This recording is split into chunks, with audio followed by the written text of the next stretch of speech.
Piero.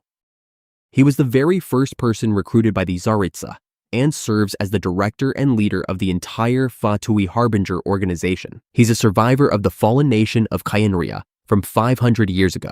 Back in the day, he was a high-ranking royal mage who failed to stop the reckless ambitions of Kyenria's rulers, forcing him to watch his homeland get wiped out by the god's curse.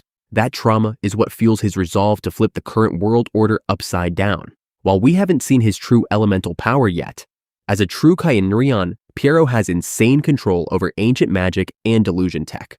Personality-wise, he's cold, poetic, and super calculating. He sees the world as one giant chessboard where he's determined to pull a checkmate on Celestia to fulfill his oath to the Tsaritsa. Capitano. Holding the rank 1 spot, this guy is known as the strongest individual in Teyvat when it comes to raw combat power.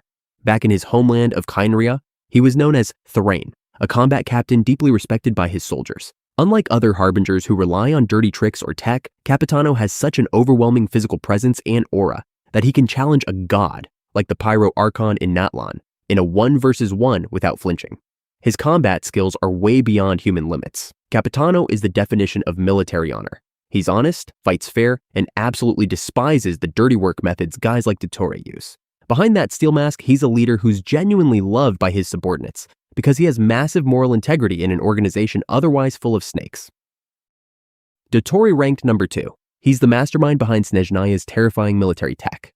Dottore was originally a genius student from Sumeru named Zandik, but he was kicked out of the academia for performing horrific human experiments just to chase his dream of creating a fake god. His real power lies in his futuristic inventions. In the Luna 4 version of Genshin, he actually managed to become a full-on god and shattered Teyvat's false sky. Even though the Traveler and the gang eventually stopped him, the fight felt totally unfair. It was one man against a Descender, the Moon Goddess, Hexen Circle members, a Grandmaster, and 3 other Harbingers, and it was still an insanely difficult fight. He's manipulative, arrogant, and has zero empathy. To him, humans are just test subjects and the world is just one big lab.